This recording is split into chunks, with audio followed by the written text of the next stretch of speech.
Voilà, donc nous saluons tous ceux et celles qui nous écoutent, particulièrement tout autour de la planète Terre. Que Dieu vous bénisse abondamment là où vous êtes. Amen. Là où il fait froid, là où il fait chaud. Amen. Là où c'est tempéré, à n'importe quel endroit de la planète Terre, la parole de Dieu peut être annoncée. Et c'est quelque chose de merveilleux que notre génération donc peut vivre. Et nous allons voir donc le message, les choses immuables. Évidemment, dans un monde qui change continuellement. Si vous voulez bien, on va lire un premier... Nous allons lire deux passages. Le premier passage dans Hébreux, premier chapitre. Premier chapitre d'Hébreux. Et nous allons lire donc à partir du verset 10. Verset 10. Hébreux, premier chapitre, verset 10. Et encore, toi, Seigneur, tu as au commencement fondé la terre, et les cieux sont l'ouvrage de tes mains. Ils périront, mais tu subsistes. Ils vieilliront tous comme un vêtement. Tu les rouleras comme un manteau et ils seront changés. Mais toi, tu restes le même et tes années ne finiront point. Amen. Ensuite, nous allons lire un autre passage dans Hébreux chapitre 12. Hébreux chapitre 12, et nous allons lire au verset 15. Hébreux 12, 15. Gardez-vous de refuser d'entendre celui qui parle, car si ceux-là, les Israélites au pied du Sinaï, si ceux-là n'ont pas échappé, qui refusèrent d'entendre celui qui publiait des oracles sur la terre, combien moins échapperons-nous si nous nous détournons de celui qui parle du haut des cieux, lui dont la voix, alors, à l'époque, ébranla la terre, et qui maintenant a fait cette promesse, une fois encore, j'ébranlerai non seulement la terre, mais aussi le ciel. Ces mots, une fois encore, indiquent le changement des choses ébranlées, comme étant faites pour un temps, afin que les choses inébranlables subsistent. C'est pourquoi, recevant un royaume inébranlable, montrons notre reconnaissance en rendant à Dieu un culte qui lui soit agréable avec piété et avec crainte, car notre Dieu est aussi un feu dévorant. Seigneur, te bénissons pour ta parole. Nous te demandons de nous aider à la comprendre, à l'absorber, à la digérer, Seigneur.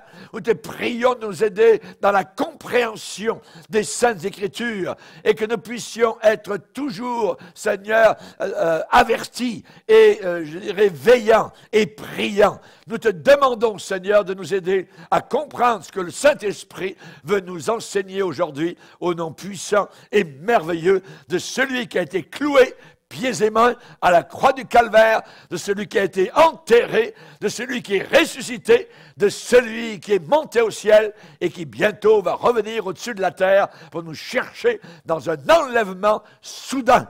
Au nom puissant de Jésus, Amen. Et tout le peuple dit Amen. Amen. On peut s'asseoir, frères et sœurs, chers amis.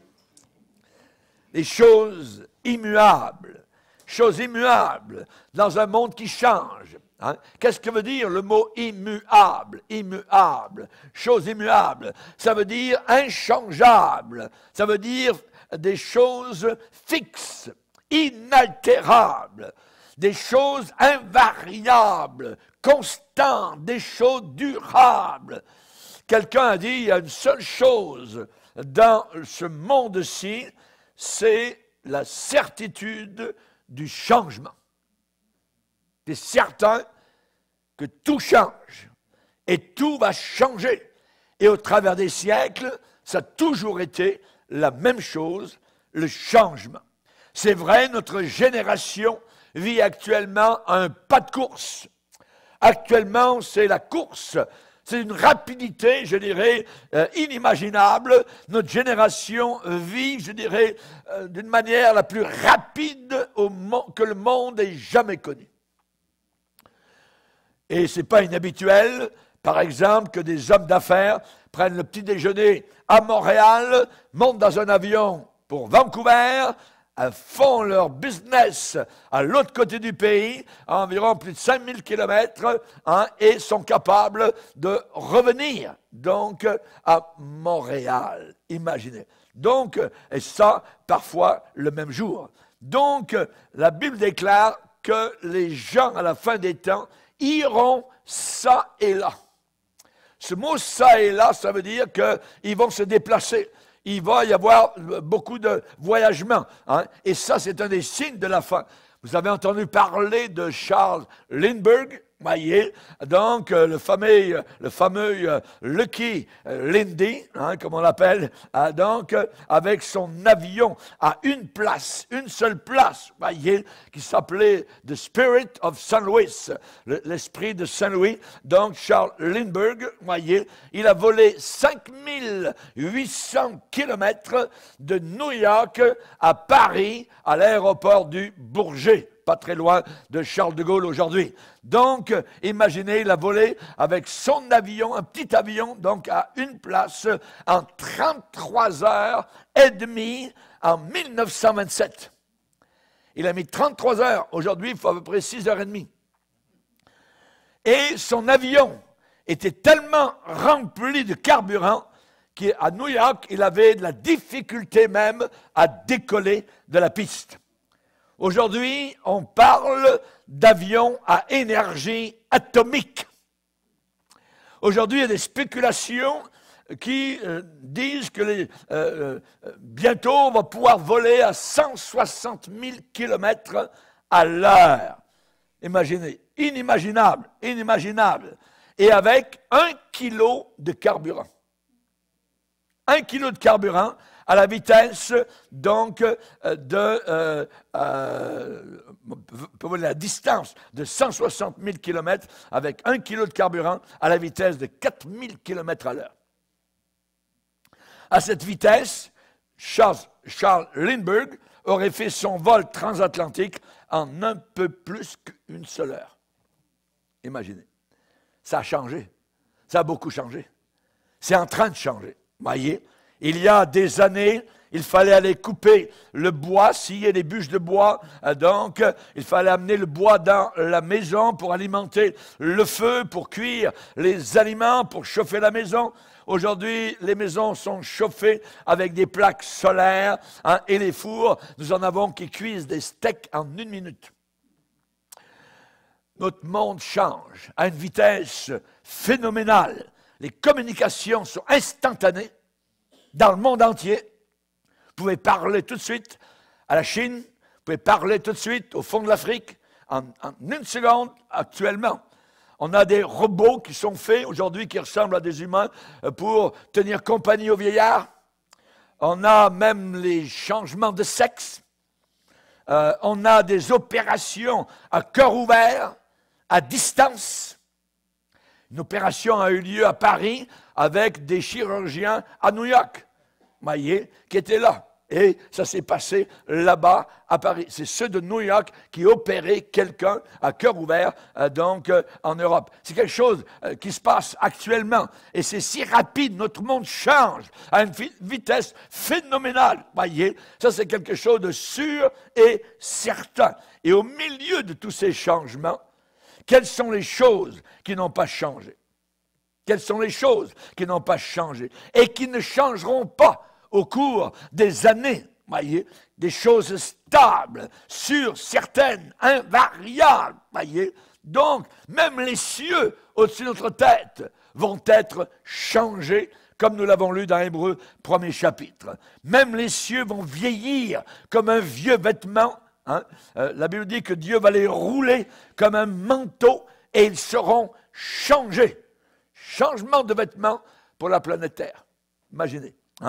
Les cieux et la terre et les habitants, voyez, eux, ces gens-là, vivent dans un monde, je dirais, qui est bouleversé complètement. Mais, au travers de tout cela, l'homme n'a pas changé. L'homme n'a pas changé. Sa nature reste la même. L'homme vit au milieu des ordinateurs, l'homme vit au milieu de maisons chauffées par le soleil, l'homme vit au milieu de fours à micro-ondes, de satellites. On peut communiquer en direct, voir la personne à des milliers et des milliers de kilomètres. On a les emails, on a Internet, ainsi de suite. Mais lui-même, l'homme lui-même, n'a pas changé. N'a pas changé. L'homme est encore faible, comme il y a des siècles. L'homme est encore fragile, comme il y a des siècles. L'homme est encore pécheur, comme il y a des siècles. Il n'y a pas, je dirais, de nouveaux péchés. Il n'y a que de nouveaux pécheurs et pécheresses à chaque génération. L'homme n'a pas changé. David a prié le Seigneur en disant, « Seigneur, fais-moi comprendre combien je suis fragile. » Fragile. Aux yeux de Dieu, l'homme est misérable. Aux yeux du Dieu éternel, l'homme est malheureux, pitoyable, lamentable, méprisable. C'est un pécheur impie. L'homme peut monter des ordinateurs compliqués, des robots, l'intelligence artificielle. L'homme peut construire toutes sortes de machineries étonnantes pour s'épargner beaucoup de travail, mais il ne peut pas se sauver lui-même de la mort éternelle. Il ne peut pas. La Bible déclare, les hommes, dans le psaume, ils ont confiance en leurs biens, ils se glorifient de leur grande richesse, mais ne peuvent pas se racheter l'un l'autre, ni donner à Dieu le prix de leur rachat. Le rachat de leur âme est cher et n'aura jamais lieu. L'homme ne peut pas se sauver.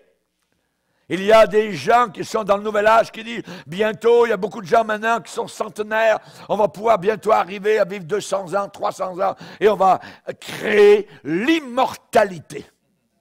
Imaginez. C'est des fous qui disent ça. Pourquoi? Parce que tous ceux que l'on connaît, les cimetières autour de nous, nous disent que tout le monde meurt.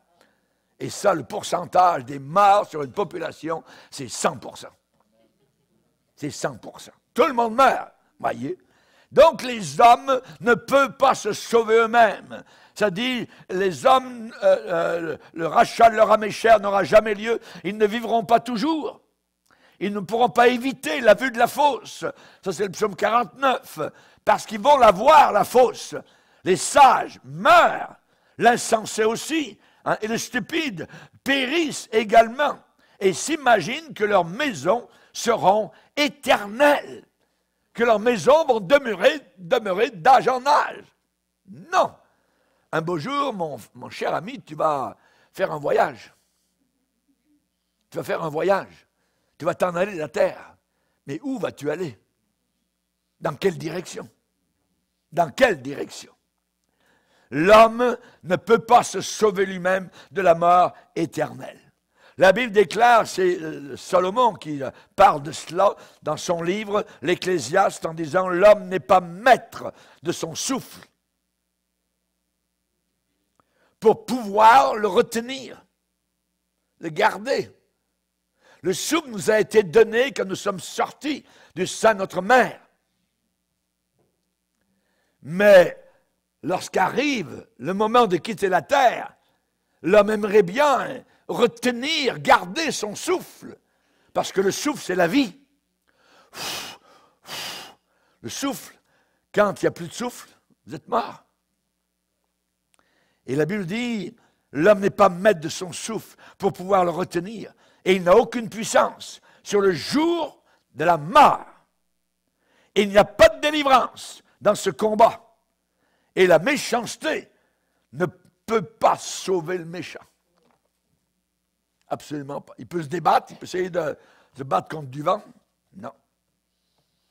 Donc l'homme peut envoyer des véhicules, je dirais dans l'espace, sur la Lune, ramener des échantillons de roches, vous voyez, de ces astres. L'homme est capable d'envoyer des fusées vers Mars, vers Jupiter ou d'autres planètes très très lointaines. Et on peut recevoir des photos, je dirais, de ces astres-là, hein, comme Hubble, par exemple, l'a fait. Mais l'homme n'arrive pas à faire son chemin vers le ciel. Il n'arrive pas à faire son chemin vers le paradis. L'homme change constamment sa façon de vivre, mais lui-même ne change pas du tout. Il ne change pas. Malgré tout ce qu'il peut penser, l'homme ne peut pas regarder vers lui-même pour avoir la stabilité, pour avoir la sécurité, pour avoir le salut. S'il regarde en lui-même, c'est vide. Il n'y a rien. Et c'est Jérémie qui pose la question, est-ce qu'un léopard peut changer ses taches? Est-ce qu'un Éthiopien, un homme noir, peut-il changer sa peau? Non. La réponse, nous le savons. Non. Et l'homme ne peut pas se changer lui-même. Il peut prendre toutes les résolutions qu'il veut, je ferai plus ceci, là. Il est pécheur, il va retomber continuellement. Continuellement. Et c'est ce que la Bible dit. La Bible, c'est le livre de la vérité, le seul livre de la vérité. La Bible déclare que tous ont péché. J'ai péché, tu as péché, ils ont péché, nous avons péché, on peut le conjuguer à tous les temps.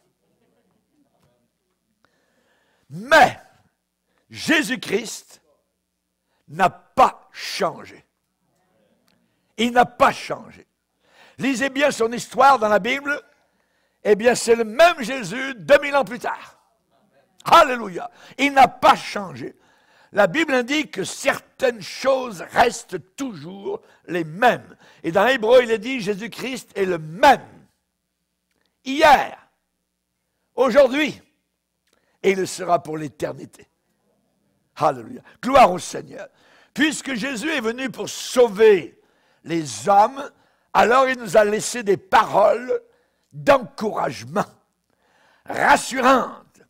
La Bible dit, c'est une parole certaine et entièrement digne d'être reçue, que Jésus-Christ est venu dans le monde pour sauver les pécheurs. Quand je me suis reconnu pécheur, Jésus est venu me sauver. Alléluia. Gloire au Seigneur. C'est une parole certaine.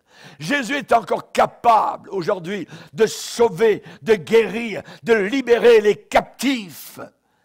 Il envoie sa parole et il délivre, et il guérit, et il libère, il ouvre les prisons. Alléluia. Morales, occultes ou quoi que ce soit. Il ouvre toutes ces prisons sataniques et diaboliques.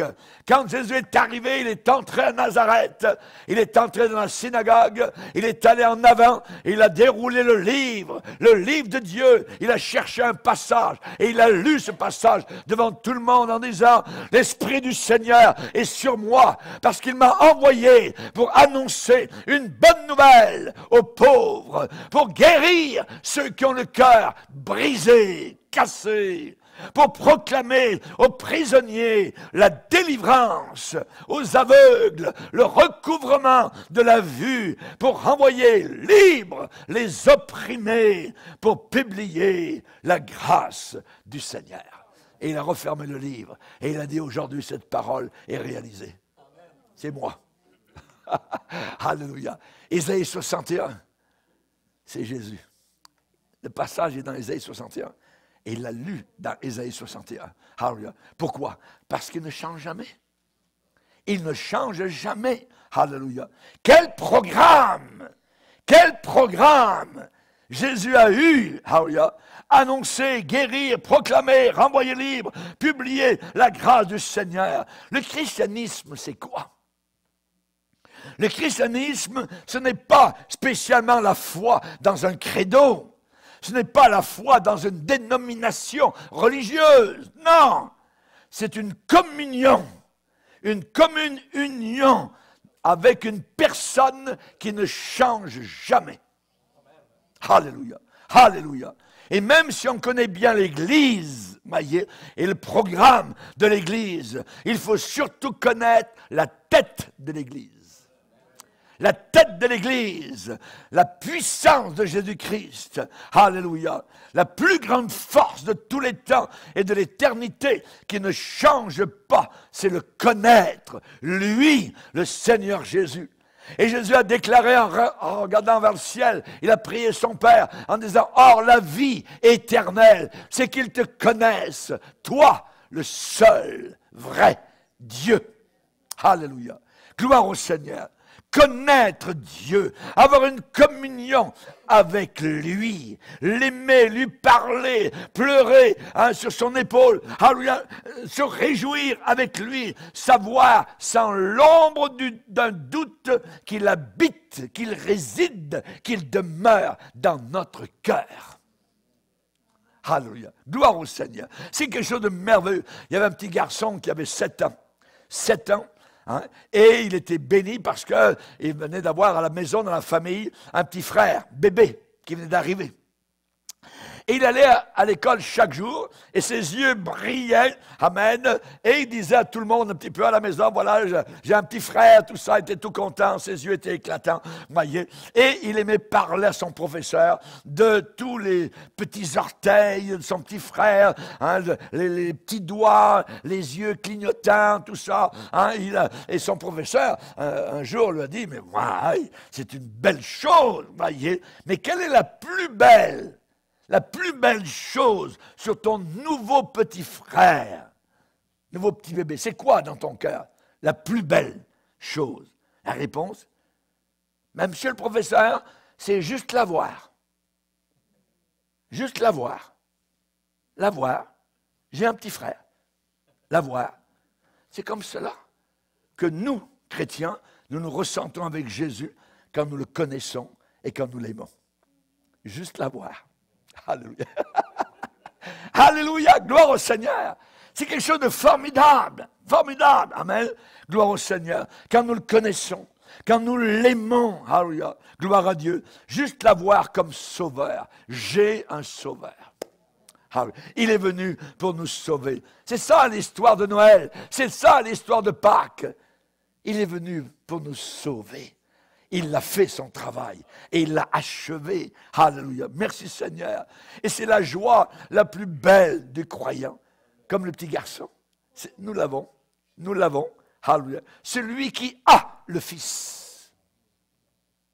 As-tu le Fils? Ah oui. Celui qui a le Fils a la vie.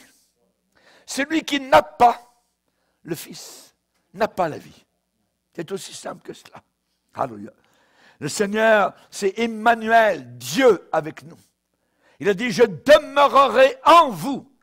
Celui en qui je demeure porte beaucoup de fruits. Je suis avec vous tous les jours. Tous les jours. Si Dieu est avec nous, qui sera contre nous? Le Dieu Tout-Puissant, le Créateur des mondes visibles et invisibles. Alléluia. Gloire au Seigneur. C'est lui qui a fait tourner la terre ce matin. Et je l'ai bien observé ce matin, quand le soleil se levait. Ah oui, hein? Ce n'est pas le soleil qui a bougé, c'est la terre qui est en train de bouger. Ah oui, et c'est Dieu. C'est mon Dieu. Ah, c'est mon Sauveur qui accomplit toutes ces choses-là. Il est puissant. Ah oui, hein? Si quelqu'un m'aime, a dit Jésus, il gardera ma parole et mon Père l'aimera. Et nous viendrons à lui et nous ferons notre demeure chez lui. Chez lui. Alléluia. Et nous apprécions de plus en plus sa grâce qui est très réconfortante. Dans un monde qui est décourageant, un monde qui s'en va vers la perdition, un monde qui a perdu son chemin, alléluia. Alors nous sommes consolés, nous avons la joie, nous avons la paix entre cœurs. Je vous laisse ma paix. Alléluia. Quelle paix, imaginez, la paix du Seigneur. Alléluia. Nous sommes calmes, alléluia. Il apaise nos cœurs. Je me couche et je m'endors en paix. En paix. Il y a une manière de dormir. On peut dormir tout tordu, tout anxieux, ainsi de suite, angoissé. Mais on peut dormir en paix. Et le chrétien, je me couche et je m'endors en paix.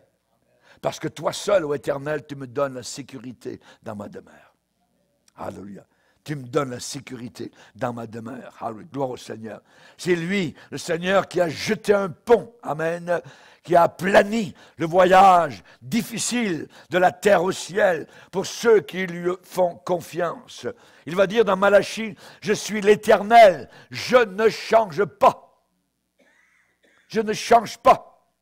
Dieu ne peut pas s'améliorer. Un jour, il y a un prédicateur qui a dit, Dieu s'améliore. Jamais de la vie. Dieu ne peut pas s'améliorer. S'il s'améliore, il n'est plus parfait. Alors qu'il est parfait, il ne change pas. Et il le dit. Hein? Je suis l'Éternel, je ne change pas. Mais il y a aussi autre chose qui n'a pas changé. L'enfer. L'enfer n'a pas changé. Et la façon d'y aller n'a pas changé. La façon d'aller dans ce lieu éternel, misérable, d'horreur, comme tout homme est pécheur, et qu'il est venu dans le monde comme cela, pécheur, voyez, eh bien, tout homme est déjà en chemin vers ce lieu terrible et horrible. Que faire pour aller en enfer? Rien, juste à rester comme tu es. Parce que pour aller au ciel, ce ne sont que des gens qui se sont repentis de leurs péchés. Et Jésus va définir cette clause en disant, il faut que la personne soit née de nouveau. Si quelqu'un n'est pas né de nouveau, il ne peut pas entrer. Aucune possibilité, aucun pouvoir.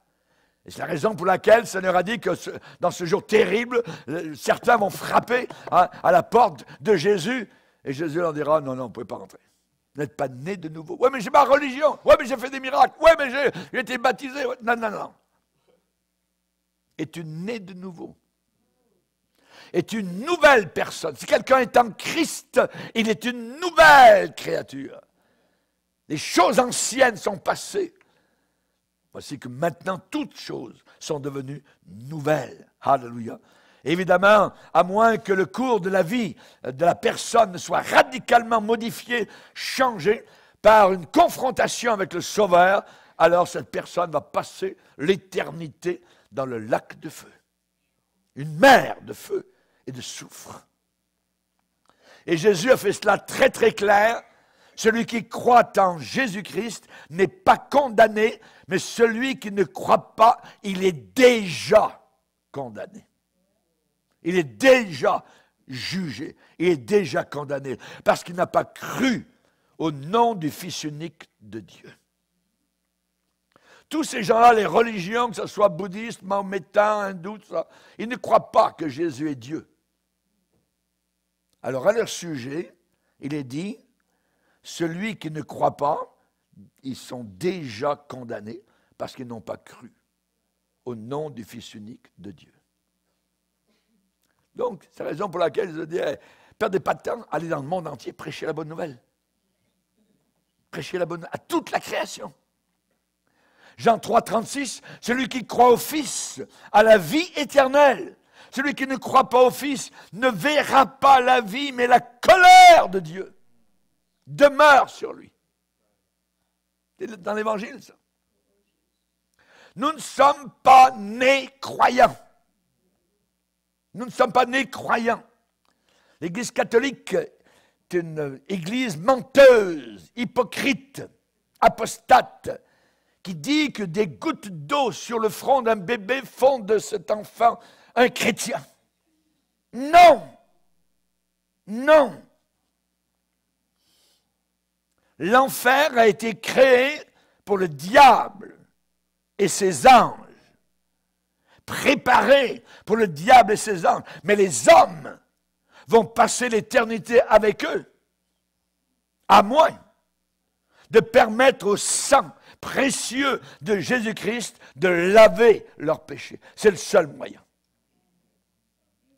Un enfant qui meurt va directement au ciel. Laissez venir à moi les petits-enfants.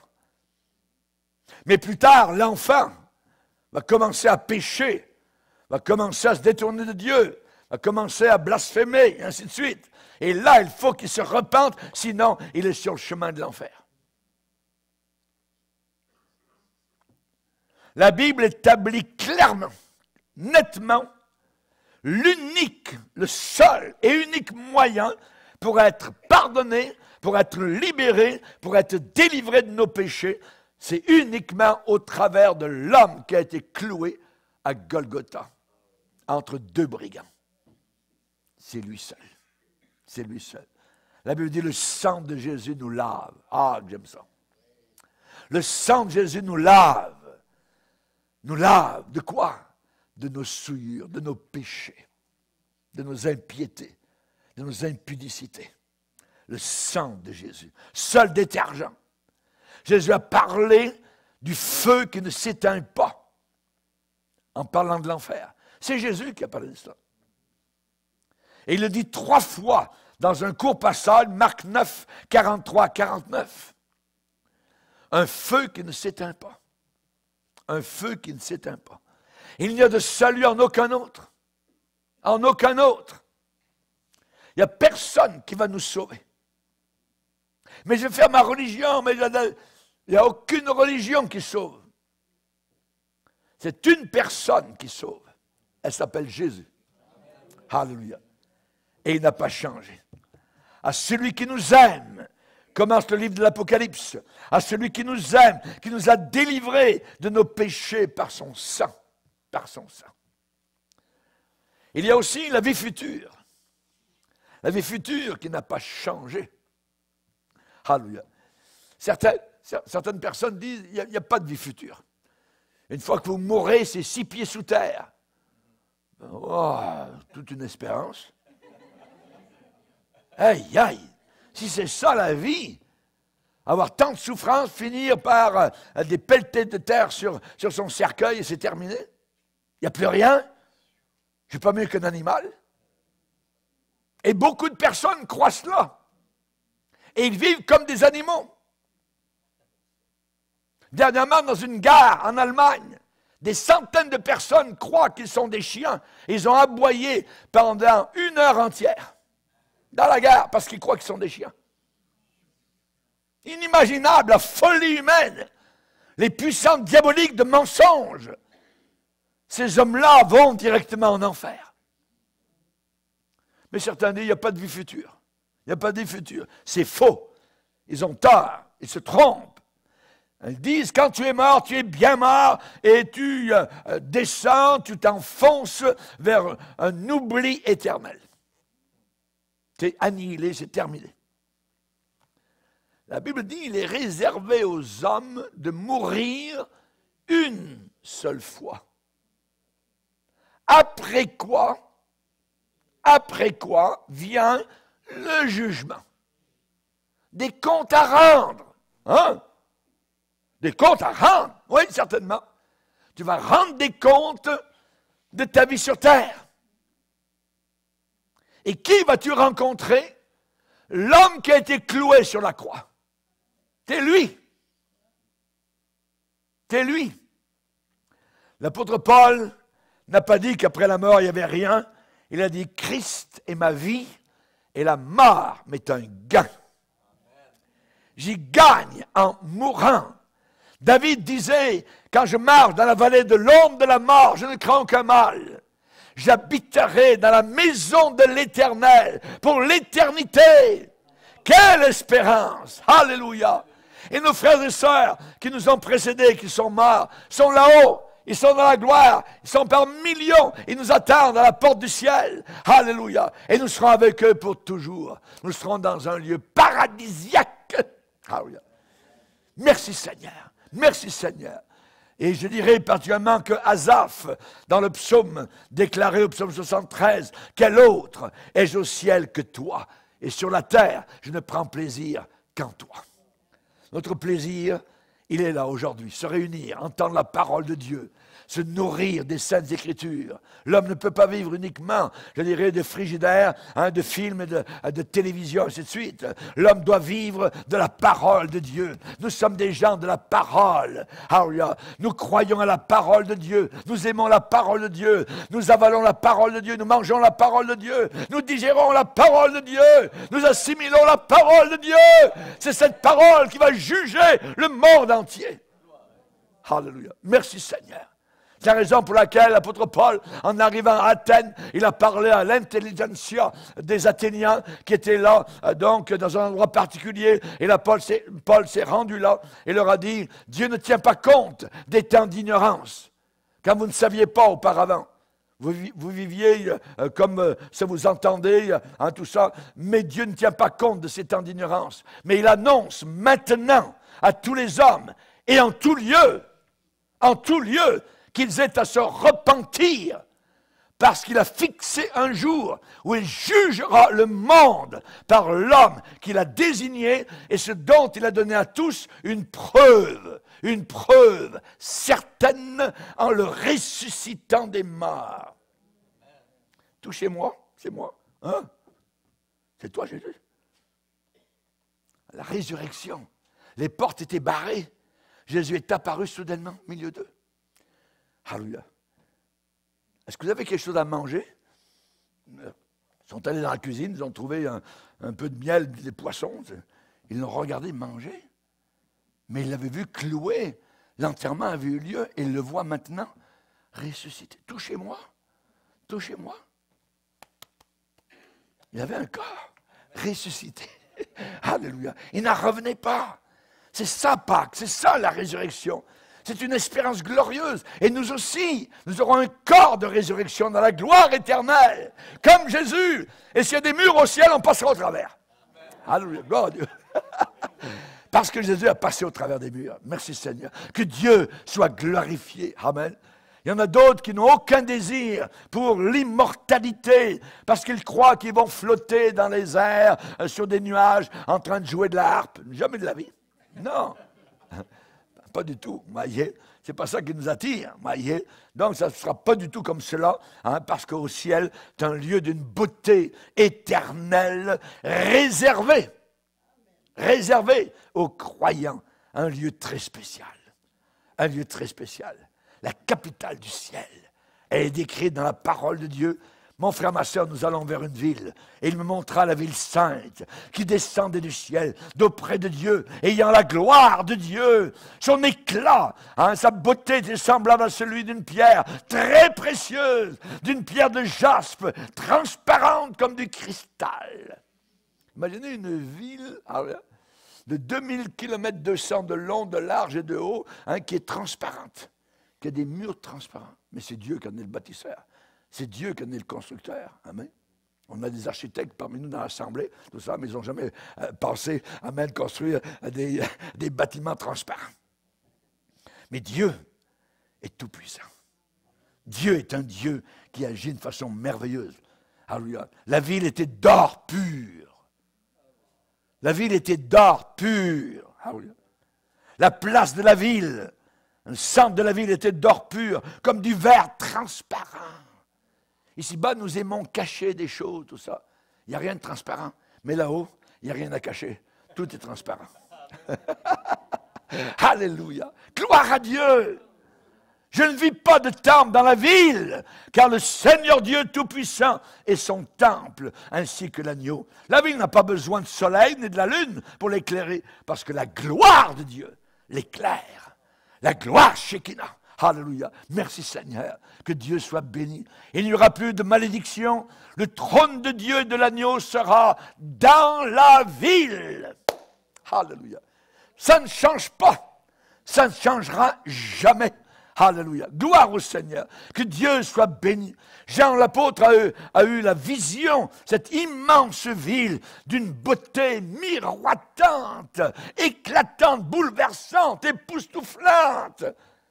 Quelque chose qu'on n'a jamais vu ici-bas sur la planète Terre. Alléluia. Gloire au Seigneur. La capitale dans notre maison éternelle. Et je vis descendre du ciel la ville sainte, la nouvelle Jérusalem, préparée comme une épouse. C'est les seuls mots que Jean pouvait dire parce que y a-t-il quelque chose de plus beau qu'une épouse le jour de son mariage? Elle est éclatante, elle est belle. Alléluia. Oui, le jeune homme, il est beau, ça, mais les regards, les regards se portent vers l'épouse. Alléluia. Et qu'elle est belle. Dans sa belle robe, elle s'avance et elle regarde son bien-aimé. Et son bien-aimé la regarde jusqu'au fond des entrailles. Alléluia. Les yeux sont limpides, pétillants, éclatants. Et c'est la seule comparaison que Jean pouvait dire par rapport à la beauté. Cette ville de gloire qui ne change pas, qui ne changera jamais de toute l'éternité. Alléluia. Cette ville éclatante de la lumière de la gloire de Dieu. Brillant au travers de ces murailles de jaspe, ces fondations de pierres précieuses, de diamants, les portes de perles. Et la vie à l'intérieur de ce paradis fantastique. Une vie merveilleuse. La vie là-haut sera tellement sensationnelle que vous allez oublier évidemment toute la planète Terre. Vous allez oublier tout ça. Voyez. La vie sera palpitante, la vie sera stimulante, débordante, alléluia. Plus de maladies, une joie éternelle, alléluia. Plus d'enterrement, plus de séparation, toujours, toujours. On a hâte de revoir nos bien-aimés qui sont là-haut au ciel. Mon épouse, son père et sa mère sont morts il y a quelques années, on en parle parfois, ils sont là-haut, alléluia. Et vous avez des bien-aimés qui sont déjà aussi rendus dans le ciel, alléluia. On a hâte de les revoir. Un jour, il n'y aura plus de séparation. Plus de séparation. Merci Seigneur. Alléluia. Les simples mots sont incapables, je dirais, de décrire tout cela. Mais Jésus a dit, si tu crois, tu verras. Si tu crois, tu verras la gloire de Dieu. Heureux ceux qui n'ont pas vu et qui ont cru. Et qui ont cru. Alléluia. Heureuse celle qui a cru. Car les choses qui lui ont été dites de la part du Seigneur s'accompliront certainement. Certainement. Avec certitude. Nous verrons Dieu. Imaginez un seul instant. On pourrait s'arrêter là, juste je pourrais prêcher jusqu'à la fin de ma vie, ces deux mots-là. Voir Dieu. Voir Dieu. Quelqu'un qui n'a jamais eu de commencement. Quelqu'un qui est rempli d'amour, de justice. Le trône de Dieu et de l'agneau sera dans la ville. Ses serviteurs le serviront et verront sa face. Tous ceux qui sont sauvés vont marcher sur les rues pavées d'or avec des corps glorifiés, des corps transformés. Nous nous réjouirons à côté du beau fleuve qui coule du trône de Dieu. Ce fleuve limpide, clair comme du cristal. Aucune pollution. Aucun microbe. Alléluia. Il y a eu un paradis perdu et il y aura un paradis retrouvé. Grâce à Jésus. Grâce au Sauveur. Grâce à la croix. Alléluia. Nous serons le peuple de Dieu parfait. Parfait. Tel que Dieu avait voulu que nous devenions avant la chute. Et durant cette année, il est fort possible que plusieurs iront dans l'un ou l'autre de ces lieux, au ciel ou en enfer. Dépendamment de leur relation personnelle avec Jésus. Aujourd'hui, en une seule journée, 350 000 personnes vont quitter la terre. Tous les jours. Il y a 350 000 personnes qui meurent tous les jours, sans pandémie.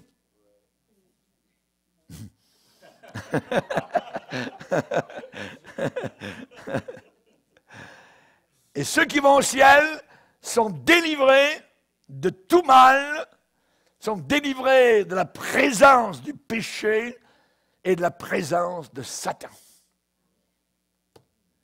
Alléluia. C'est pour ça qu'il travaille sur nous, pour essayer de nous avoir, nous ravoir. Pierre, Simon, Satan t'a réclamé pour te cribler comme du froment. Mais j'ai prié pour toi, afin que ta foi ne défaille pas. La foi, nous marchons par la foi et nous voulons mourir dans la foi. Dans Hébreux 11, il est dit, vis-à-vis des patriarches, ils sont tous morts dans la foi. Alors nourris ta foi, alimente ta foi, entretiens ta foi.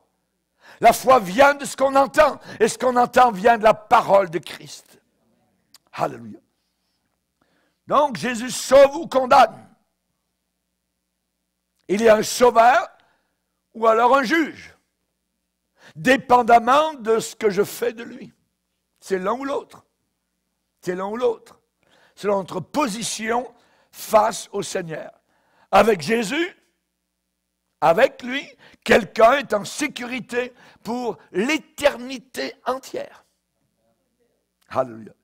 Sans Jésus, quelqu'un est condamné pour l'éternité entière. Ça veut dire que ce n'est pas une petite affaire, se moquer de la croix, se moquer de Jésus, se moquer de la Bible. C'est quelque chose de terrible. Et Dieu ne prend pas ça à la légère. Sur la croix, Jésus a crié, « Père, pardonne-leur !» Ils ne savent pas ce qu'ils font. C'est la raison pour laquelle l'Épître de Jude nous dit, « Reprenez les uns, ceux qui contestent. Sauvez-en d'autres, en les arrachant du feu. Et pour d'autres encore, ayez une pitié mêlée de crainte, haïssant jusqu'aux vêtements souillés, salis par la chair. » Le chemin de l'enfer n'a pas changé. Le chemin de l'enfer n'a pas changé. Ignorer Jésus, mettre Jésus de côté, c'est être perdu. Et je suis là comme homme de Dieu pour vous le dire. Il y a un seul médiateur entre Dieu et les hommes, c'est Jésus. Il n'y a pas d'autre. Je suis le chemin. Veux-tu aller au ciel? Jésus a dit, je suis le chemin. C'est moi le chemin, c'est moi le sentier. Suis mon sentier. Suis-moi. Suis-moi. Je suis le chemin, la vérité et la vie. Nul ne vient au Père que par moi. Il y a des gens qui pensent que le jour où je vais mourir, mais ça va être terrible, tout ça. Non, non, voyons, non. Tu fermes les yeux sur la terre et à l'instant même, tu les rouvres, tu es au ciel. C'est pas loin le ciel. C'est pas à des milliers de kilomètres. Être avec Christ pour toujours. Merci Seigneur. Le chemin du ciel n'a pas changé. Il faut recevoir Jésus-Christ dans notre cœur. Il faut se repentir. Ça veut dire soit sauvé, soit béni à toujours et à jamais, à tous ceux qui l'ont reçu. Ça veut dire à tous ceux qui l'ont accueilli. Il a donné le pouvoir de devenir enfants de Dieu. Nous sommes maintenant adoptés. Nous sommes des fils et des filles adoptés. Quand nous avons reçu Jésus. Alors que beaucoup de choses ont changé et changeront dans les années à venir, ces choses restent et demeurent les mêmes. L'homme est pécheur. Jésus-Christ ne change pas. L'enfer ne change pas. Le ciel ne change pas. As-tu choisi de suivre Jésus, de vivre comme lui le veut? Comme lui le veut. Pourquoi ne pas décider de le faire maintenant? Et il y a d'autres choses qui ne changeront jamais. La Bible ne changera jamais. Ciel et terre vont passer, mais mes paroles ne passeront pas. Elles ne changent pas. Alléluia. Gloire au Seigneur. La foi biblique, alléluia, ne change pas. C'est la même foi que l'apôtre Paul il y a 2000 ans. Et Jésus a posé la question, quand je reviendrai, trouverai-je la foi sur la terre? Pas la foi de M. Kenneth Hagin ou des huluberlus qui prêchent toutes sortes de fausses doctrines. Non, non. La foi biblique. La foi biblique. L'amour de Dieu ne change pas. Il nous aime. Dieu a tellement. Moi, je m'arrête souvent sur ce mot-là quand je médite. Dieu a tellement aimé le monde qu'il a donné son Fils. C'est le cadeau qu'il nous a accordé. Il a tellement aimé. Il m'a tellement aimé. Il t'a tellement aimé. Il t'aime tellement. Si grandement. Alléluia. Gloire au Seigneur. Cet amour ne change pas. Jérémie a dit, l'Éternel se montre à moi et il me dit, je t'aime d'un amour éternel. Un amour éternel. C'est pourquoi je te conserve ma bonté. Et le Seigneur t'a conservé sa bonté au travers des années. Merci Seigneur, parce qu'il t'aime d'un amour éternel. Alléluia. Le Seigneur dit, si vos péchés sont comme le cramoisi, ils deviendront blancs comme la neige. Ça, c'est le miracle du sang. Le miracle du sang, le sang de Jésus, qui purifie. Michée va dire, Seigneur, tu vas jeter au fond de la mer tous mes péchés. Au fond de la mer. Allez chercher ça au fond de la mer. Et Dieu de renchérir en disant, je ne me souviendrai plus de leurs péchés. Ésaïe dit, quand les montagnes s'éloigneraient, quand les collines chancelleraient, mon amour ne s'éloignera pas de toi. C'est un amour divin, un amour incommensurable, un amour glorieux, inconditionnel. Il m'aime encore, et il m'aimera toujours. Quand il des cantiques dit, l'amour est fort comme la mort. Beaucoup d'eau ne peuvent pas éteindre l'amour et les fleuves ne le submergeront pas. Quelle que soit la perception que nous en avons, l'amour de Dieu pour nous ne change pas. L'amour de Dieu ne varie pas. Il y a donc de nombreux qualificatifs pour l'amour de Dieu. Profond, amour incommensurable, amour éternel, amour au-dessus de toute chose. Voyez, qu'est-ce que ça veut dire cet amour-là? Ça veut dire que l'amour de Dieu envers nous est permanent, stable, et même pas moins demain, ou plus la semaine prochaine. Non, il m'aime beaucoup, continuellement. Il t'aime. C'est un amour permanent. Il n'y a rien dans le ciel, ni sur la terre, qui peut mettre fin à cet amour, à moins que toi, tu te retires. Nous ne sommes pas de ceux qui se retirent pour se perdre, mais de ceux qui ont la foi pour sauver leur âme. Cet amour est constant, je dirais, non seulement dans sa permanence, mais dans son intensité. Dans son intensité, c'est un amour fort. C'est pas un petit amour. Voyez, aujourd'hui, je t'aime pas, on effleure la marguerite, voyez. Non. non, pas du tout. Voyez. L'amour de Dieu ne dépend pas de nos circonstances. Les circonstances dans lesquelles nous trouvons, il nous aime intensément. Alors, ça ne dépend même pas des sentiments que nous ressentons. La seule chose qui peut changer, c'est la conscience que le croyant en a. Cette notion d'amour incommensurable est une notion si radicale qu'il est difficile à la saisir pleinement. Je ne peux pas saisir cela, mais je peux le croire. Alors je m'abandonne simplement entre les mains du Seigneur. Rappelez-vous, dans la nuit la plus terrible que Jésus ait vécue sur la planète Terre, quand Jésus a été renié par l'un de ses proches, Pierre, son disciple qui paraissait le plus brillant, le plus bouillant pour lui. Je ne le connais pas, il dit à la petite femme. Je ne sais pas qui tu veux dire. Non. Aïe. Et après ce reniement, il est dit que Jésus n'était pas loin. Jésus se retourna et regarda Pierre. Quel regard! Il s'est retourné, toc, et il a regardé Pierre, qui venait de le renier. Ce regard de Jésus n'était pas un regard de colère ou de reproche. C'est ça, l'amour incommensurable. Cet amour qui était dans le cœur de Jésus envers ce pauvre disciple, qui ne connaissait pas sa défaillance. Avant même que le coq chante, tu m'auras renié. Oh non, non, non. Si les autres te renient, moi pas. Ils ne se connaissaient pas. Le Seigneur se retourna et regarda Pierre. Il regarde Jésus, pas de colère, pas de reproche. Ce regard était rempli d'amour. Et ça a cassé le cœur de l'apôtre Pierre. Ça l'a brisé. Ça l'a fait fondre en larmes. L'amour incommensurable.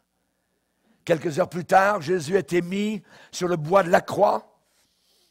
On l'a élevé. Là, au pied, la foule était surexcitée. Criait contre lui. « Hey, si tu es le Fils de Dieu, descends de la croix maintenant. Hey, il a sauvé les autres. Il n'est même pas capable de se sauver. » Blablabla. La foule. Il avait guéri leurs enfants, il avait pardonné leurs péchés, il avait guéri leurs lépreux. Et maintenant, il le blasphème. Comment cet amour va se verbaliser? Père, pardonne-leur. Père, pardonne-leur. Ils ne savent pas ce qu'ils font. Ça, c'est de l'amour. Père, pardonne-lui. Cet ami, mon ancien ami, qui m'a fait tant de mal. Pardonne-lui. Pardonne-lui. Ça, c'est l'amour incommensurable. Nous nous sentons peut-être plus aimés de Dieu car notre comportement est, je dirais, à la hauteur. Et nous sentons moins aimés lorsque notre comportement laisse à désirer. Mais ce sont des perceptions humaines, que nous nous sentions, je dirais, inconsciemment plus méritants ou plus indignes. L'amour envers Dieu est constant. Son amour envers nous est constant. Il est constant. Il nous a aimés dans le passé alors qu'il n'y avait rien à aimer. Il a aimé des impies. Il nous a aimés alors qu'il n'y avait rien d'aimable en nous. Aujourd'hui, il continue à nous aimer malgré nos faiblesses et nos péchés et nos fautes. Et il continuera à nous aimer jusqu'à la fin. Pourquoi? La Bible dit l'amour ne périt jamais. L'amour que Dieu a envers nous, il va continuer à l'avoir jusqu'à la fin. Tu es un être aimé, mon frère. Tu es une personne aimée, ma sœur. Que tu le mérites ou non. C'est inimaginable. Cela crée de notre part un abandon, se prosterner, de lever nos mains vers le Seigneur et dire, Seigneur, je suis à toi. Je m'abandonne entre tes mains. Alléluia. L'amour ne périt jamais. Dieu est pour nous un refuge, un appui, un secours qui ne manque jamais dans la détresse. J'aime ces mots dans la Bible, jamais. Je ne t'abandonnerai jamais. Alléluia. Gloire au Seigneur. Sois sans crainte quand la terre est bouleversée. Tu es dans ma main. Tu es dans le creux de ma main. Tu es protégé par mon amour. Seigneur, te bénissons. Te glorifions, Seigneur. Car si tout change ici-bas sur terre, ton amour ne change pas. Ta parole ne change pas. La foi biblique ne change pas. L'enfer ne change pas. Le ciel ne change pas. Toi-même, Seigneur Jésus, tu es le même hier, aujourd'hui, et tu le seras pour l'éternité. Merci Seigneur pour cet amour Seigneur qui ne veut pas s'en aller. Tu nous entoures, tu nous enveloppes de ton amour immense, incommensurable et glorieux. À toi et à toi seul soit toute la gloire à cause de Jésus. Amen et amen. Et tout le peuple dit Amen. Amen. Levons-nous ensemble devant le Seigneur.